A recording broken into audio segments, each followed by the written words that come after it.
Hello everyone, कैसे हो आप सभी। वेलकम है आपका अपने यूट्यूब चैनल यूनिक स्टडी पर। 12th क्लास के स्टूडेंट्स के लिए पॉलिटिकल साइंस की आज हम एक और वीडियो लेकर आए हैं।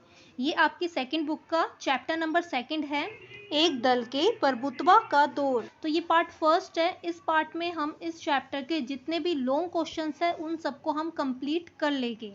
ओके, तो सभी बच्चे वीडियो को एंड तक जरूर देखना, ये क्वेश्चंस आपके एग्जाम में जरूर आते हैं। तो आइए अब हम स्टार्ट करते हैं। सब बच्चे ध्यान से देखेंगे। क्वेश्चन नंबर 1, भारत में 1952 के आम चुनाव पूरी दुनिया के लोकतंत्र के इतिहास के लिए किस प्रकार मील का पत्थर साबित हुए, व्याख्या कीजिए। मोस्ट इम्पोर्टेंट क्वेश्चन है ये आपका हर बार एग्जाम में आता है। ये क्वेश्चन आपका हर बार एग्जाम में आता है, तो सब बच्चे इस क्वेश्चन को ध्यान से देखेंगे। आंसर है इसका फर्स्ट पॉइंट, स्वतंत्रता संग्राम के दौरान ही हमारे देश के सारे नेता यह चाहते थे कि लोकतांत्रिक रूप से सरकार का चयन होना चाहिए। देश के सभी नेता यह चाहते थे कि लोकतांत्रिक रूप से सरकार का चयन होना चाहिए। स्वतंत्रता के पश्चात संविधान का निर्माण किया गया और भारत के चुनाव आयोग का गठन जनवरी 1950 में किया गया। चुनाव आयोग का गठन जनवरी 1950 में किया गया था। सेकंड पॉइंट है, सुकुमार सेन को इसका पहला चुनाव आयुक्त नियुक्त किया गया था। ऐसी उम्मीद की जा रही थी कि देश का पहला आम चुनाव 1950 में किसी भी समय हो जाएगा, लेकिन यह कार्य इतना आसान नहीं था। देश के सामने अनेक प्रकार की समस्याएं थी। 1950 में सोच रहे थे कि चुनाव हो जाएगा, लेकिन उस टाइम पर बहुत सारी समस्याएं थी, जैसे कि चुनाव क्षेत्रों का सीमांकन करवाना, मतदाता सूचियां तैयार करवाना, साक्षरता की कमी, 3200 विधायक और 489 सांसदों का चुनाव कर्मियों की नियुक्तियां व प्रशिक्षण देना, देश का विशाल आकार। तो भारत में जब प्रथम चुनाव हो रहा था तो उस टाइम पर इन सभी समस्याओं का सामना करना पड़ा था। थर्ड पॉइंट है, जब पहली बार मतदाता सूचियां तैयार की गई तो उसमें कई प्रकार की गलतियों के कारण दोबारा पुनः अवलोकन किया गया।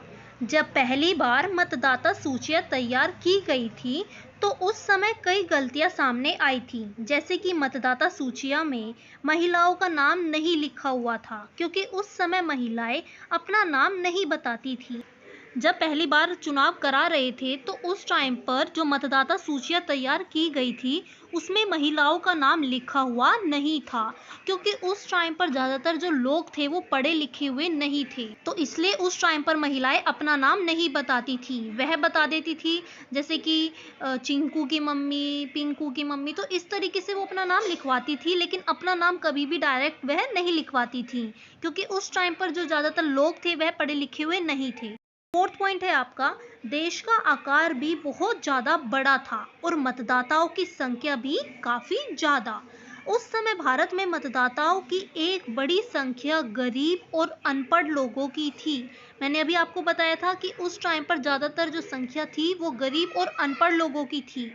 उपयुक्त चुनौतियों को ध्यान में रखते हुए ऐसा लगता था कि चुनाव सही तरीके से नहीं हो पाएंगे, इसलिए भारत के एक संपादक ने इसे इतिहास का सबसे बड़ा जुआ करार दिया। भारत के एक संपादक ने क्या कहा कि यह इतिहास का सबसे बड़ा जुआ है। नेक्स्ट पॉइंट है आपका फिफ्थ पॉइंट, ऑर्गेनाइजर नाम की पत्रिका ने लिखा है कि जवाहरलाल नेहरू अपने जीवित रहते ही यह देख लेंगे और पछताएंगे कि भारत में सार्वभौमिक मताधिकार असफल रहा। लेकिन इन सब कठिनाइयों और भविष्यवाणियों के बावजूद फरवरी 1952 में चुनाव हुए। लोगों ने इन चुनावों में बढ़ चढ़कर भाग लिया। लोगों ने इन चुनावों में बहुत ज़्यादा बढ़ चढ़कर भाग लिया था। 50% से अधिक मतदाताओं ने अपने मत का उस टाइम पर प्रयोग किया था। चुनावों के परिणाम घोषित हुए तो हारने वाले उम्मीदवारों ने भी इन परिणामों को निष्पक्ष माना, यानी कि इन चुनावों में जो पार्टी हार गई थी उन्होंने भी इन चुनाव के परिणामों को निष्पक्ष माना। 6 पॉइंट है आपका, विभिन्न समाचार पत्रों में चुनावों के बारे में निम्नलिखित टिप्पणियां की गई, जैसे कि टाइम्स ऑफ इंडिया, इन चुनावों ने उन सभी आलोचकों के संदेशों पर पानी फेर दिया है जो सार्वभौमिक मताधिकार की इस शुरुआत को इस देश के लिए जोखिम का सौदा मान रहे थे। तो टाइम्स ऑफ इंडिया ने ये अपने कुछ टिप्पणियां की हैं। तो इस प्रकार भारत का 1952 का यह आम चुनाव समूचे विश्व में लोकतंत्र के इतिहास के लिए मील का पत्थर साबित हुआ। तो आपका ये आंसर कंप्लीट हो गया है। तो अगर आपसे एग्जामिनर क्वेश्चन करता है कि 1952 का प्रथम आम चुनाव मील का पत्थर कैसे साबित हुआ, तो आपको यही आंसर लिखना है। नेक्स्ट क्वेश्चन देखते हैं। सेकंड क्वेश्चन है आपका, स्वतंत्रता के बाद 3 दशकों तक कांग्रेस का भारतीय राजनीति में प्रभुत्व रहने के 3 कारणों का वर्णन कीजिए। ये भी क्वेश्चन आपका हर बार एग्जाम में आता है। इसका आंसर देखेंगे, स्वतंत्रता के पश्चात 3 दशकों तक कांग्रेस का भारतीय राजनीति पर प्रभुत्व रहने के कारण निम्नलिखित थे। फर्स्ट पॉइंट है आपका, स्वाधीनता संग्राम में भूमिका। कांग्रेस की स्थापना 1885 में की गई थी और इस दल ने स्वतंत्रता संग्राम में महत्वपूर्ण भूमिका निभाई। कई बार तो स्वतंत्रता आंदोलन का इतिहास व कांग्रेस का इतिहास एक ही माना गया, यानी कि कई बार स्वतंत्रता आंदोलन का इतिहास और कांग्रेस का इतिहास एक ही माना जाता था, क्योंकि कई आंदोलन ऐसे थे जो कि कांग्रेस के द्वारा ही चलाए गए थे, जैसे कि असहयोग आंदोलन, सविनय अवज्ञा आंदोलन और भारत छोड़ो आंदोलन थे, वह कांग्रेस के द्वारा ही चलाए गए थे। इसलिए कांग्रेस को राष्ट्रीय आंदोलन के उत्तराधिकारी के रूप में देखा गया। तो ये पहला कारण था जिसकी वजह से कांग्रेस लगातार 3 बार चुनावों में जीतती रही। सेकंड कारण देखते हैं, आंदोलन के अग्रणी नेता कांग्रेस के उम्मीदवार के रूप में। स्वतंत्रता आंदोलन में भाग लेने वाले अग्रणी नेता चुनावों में कांग्रेस के उम्मीदवार के रूप में लड़ रहे थे, इसलिए इनकी जीत हर हालत में होनी थी। यानी कि जिन लोगों ने, जिन नेताओं ने भारत के महत्वपूर्ण आंदोलन में भाग लिया और देश को आजाद कराया, वह कांग्रेस के उम्मीदवार के रूप में लड़ रहे थे, इसलिए उनकी जीत हर हालत में तो होनी ही थी। थर्ड पॉइंट है, कांग्रेस का सुसंगठित दल। कांग्रेस एक सुसंगठित दल था। जब तक और पार्टियां अपनी रणनीति के बारे में सोचती ही थी, तब तक तो कांग्रेस अपना चुनाव अभियान शुरू कर देती थी। यानी कि जो और पार्टियां थी, जब तक वह सोचती थी कि उन्हें क्या करना चाहिए, चुनाव कैसे जीतना चाहिए, जब तक वो अपनी रणनीति बना ही रही होती थी, तब तक तो कांग्रेस अपना चुनाव अभियान भी शुरू कर देती थी। वास्तव में कई पार्टियों का गठन आजादी के वक्त के आसपास अथवा उसके बाद में हुआ। यानी कि कई पार्टियों का जो गठन हुआ था वह आजादी के आसपास या इसके बाद हुआ था। उस टाइम तक केवल कांग्रेस पार्टी ही थी जिन्होंने सभी आंदोलन में महत्वपूर्ण रूप से भाग लिया था, इसलिए कांग्रेस को अव्वल और एकलौता होने का लाभ मिला। आजादी के समय तक यह पार्टी देश के चारों तरफ फैल चुकी थी, तो इसके वजह से भी कांग्रेस लगातार 3 चुनावों में जीतती रही। फोर्थ पॉइंट देखते हैं, कांग्रेस एक सामाजिक और विचारधारात्मक गठबंधन के रूप में।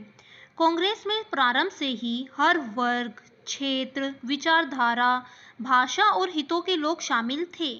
इसके सदस्यों में क्रांतिकारी, नरमपंथी, चरमपंथी, वामपंथी और दक्षिणपंथी सब थे। यानी कि कांग्रेस में सभी लोग शामिल थे, चाहे कोई क्रांतिकारी हो, नरमपंथी का हो, गरमपंथी, चरमपंथी या दक्षिणपंथी, सभी सदस्य इसमें शामिल थे। इससे इसको एक असाधारण शक्ति मिली। स्वतंत्रता के बाद भी इसका यह रूप जारी रहा। इसके कारण यह पूरे भारत में लोकप्रिय रहा। फिफ्थ पॉइंट देखते हैं, गुटों में तालमेल और सहनशीलता। कांग्रेस के गठबंधन स्वभाव के कारण उसे एक ताकत मिली। कांग्रेस ने अपनी पार्टी में संतुलन बनाए रखने के लिए कई प्रकार की नीति अपनाई थी। कांग्रेस ने संतुलन बनाए रखने के लिए कई प्रकार की नीतियां अपनाई थी, जैसे कि संतुलन, सुलह समझौते और सर्वसमावेशी की नीति अपनाई। जब कांग्रेस के अंदर आंतरिक मतभेद होते थे तो वह उन मतभेदों को आराम से बैठकर सुलझा लेते थे। यानी कि कांग्रेस पार्टी के अंदर जब कभी भी कोई भी मतभेद होता था तो वह उस पर बैठकर आराम से उसको सुलझा लेते थे। तो यही सब 5 कारण थे जिनकी वजह से लगातार कांग्रेस 3 बार चुनाव जीती। नेक्स्ट क्वेश्चन देखते हैं, भारत में एक पार्टी का प्रभुत्व विश्व के और देशों में एक पार्टी के प्रभुत्व से किस प्रकार से भिन्न था? ये क्वेश्चन भी इंपॉर्टेंट है, आंसर देखेंगे। फर्स्ट पॉइंट, भारत और अन्य देशों में एक दल के प्रभुत्व में एक महत्वपूर्ण अंतर है। अन्य देशों में जैसे कि चीन, क्यूबा और सीरिया के संविधान में केवल एक ही दल को देश के शासन की अनुमति दी गई थी। यानी कि चीन, क्यूबा और सीरिया के संविधान में केवल एक ही दल था जो पूरे देश पर शासन करता था।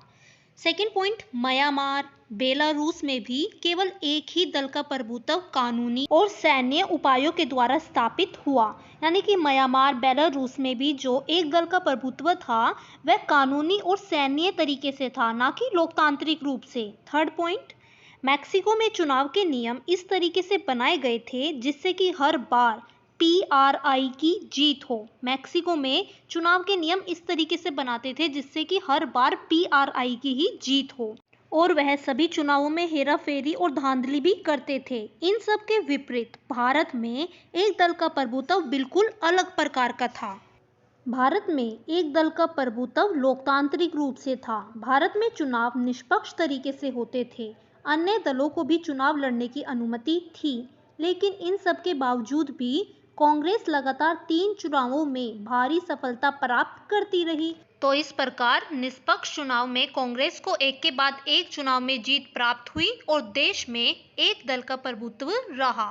तो इस तरीके से भारत में एक दल का प्रभुत्व अन्य देशों के प्रभुत्व से अलग था। नेक्स्ट क्वेश्चन देखते हैं। क्वेश्चन नंबर 4, ये लास्ट क्वेश्चन है आपका। स्वतंत्रता के शुरू के वर्षों में विपक्षी दलों को यद्यपि कहने भर का प्रतिनिधित्व मिल गया, फिर भी इन दलों ने हमारी शासन व्यवस्था के लोकतांत्रिक चरित्र को बनाए रखने में किस प्रकार महत्वपूर्ण भूमिका निभाई? स्पष्ट करो। देखिए इसका आंसर, 1950 के दशक में विपक्षी दलों का लोकसभा और विधानसभा में नामात्र का प्रतिनिधित्व था, परंतु फिर भी इन दलों ने लोकतांत्रिक व्यवस्था को बनाए रखने में निम्न प्रकार से महत्वपूर्ण भूमिका निभाई। तो 1950 के दशक में विपक्षी दल नामात्र के ही थे, उनकी कोई भूमिका नहीं थी, लेकिन फिर भी लोकतांत्रिक व्यवस्था को बनाए रखने में इन्होंने महत्वपूर्ण भूमिका निभाई। इसका फर्स्ट पॉइंट है आपका, दलों के द्वारा कांग्रेस पार्टी की नीतियों और व्यवहारों की समय समय पर आलोचना की जाती थी। यानी कि जो विपक्षी दल थे वह समय समय पर कांग्रेस पार्टियों की नीतियों की, उनके व्यवहारों की आलोचना करते थे। यह आलोचना सिद्धांतों पर आधारित होती थी। जो आलोचना करते थे वह सभी सिद्धांतों पर आधारित होती थी। नेक्स्ट पॉइंट देखेंगे। विपक्षी दलों ने लोकतांत्रिक राजनीतिक विकल्प की संभावना को जीवित रखा। ऐसा करके इन पार्टियों ने व्यवस्थाजन्य आक्रोश को लोकतंत्र विरोधी बनने से रोका। थर्ड पॉइंट है, विपक्षी दलों ने ऐसे नेता तैयार किए जिन्होंने भविष्य में देश को संवारने में महत्वपूर्ण भूमिका निभाई। तो इस प्रकार विपक्षी दलों ने शासक दल पर अंकुश लगाया और इन्हीं दलों के कारण कांग्रेस के भीतर शक्ति संतुलन में परिवर्तन हुआ। परंतु इसके बावजूद कांग्रेस और विपक्षी दलों के बीच में पारस्परिक सम्मान का संबंध था। यानी कि पहले भी जो विपक्षी दल थे उनका कांग्रेस के साथ अच्छा संबंध था। आंतरिक सरकार में विपक्ष के श्यामा प्रसाद मुखर्जी, डॉक्टर भीमराव अंबेडकर जैसे नेता विद्वान थे, परंतु धीरे धीरे दलगत राजनीति के कारण यह संबंध कम होते चले गए। तो आपका यहाँ पर ये क्वेश्चन कंप्लीट होता है। इस चैप्टर के ये चारों मोस्ट इंपोर्टेंट क्वेश्चन हैं। इसके अलावा आपका इसमें से और कहीं से भी क्वेश्चन नहीं बनेगा। इसके बाहर आपका एग्जाम में कोई भी क्वेश्चन नहीं आने वाला है, तो सभी बच्चे वीडियो को ध्यान से देखना। तो नेक्स्ट वीडियो में हम इस चैप्टर के जितने भी शॉर्ट क्वेश्चंस हैं उनको करेंगे। ओके, तो अगर आपको मेरी ये वीडियो अच्छी लगी है तो प्लीज़ वीडियो को लाइक करना, ज़्यादा से ज़्यादा शेयर करना और मुझे कमेंट करके बताना आपको वीडियो कैसी लगी। और अगर आप मेरे चैनल के साथ नए हैं तो प्लीज़ चैनल को सब्सक्राइब करना, बेल आइकन को प्रेस कर देना ताकि आपको latest updates time to time मिलती रहे। Okay, bye everyone, have a nice day.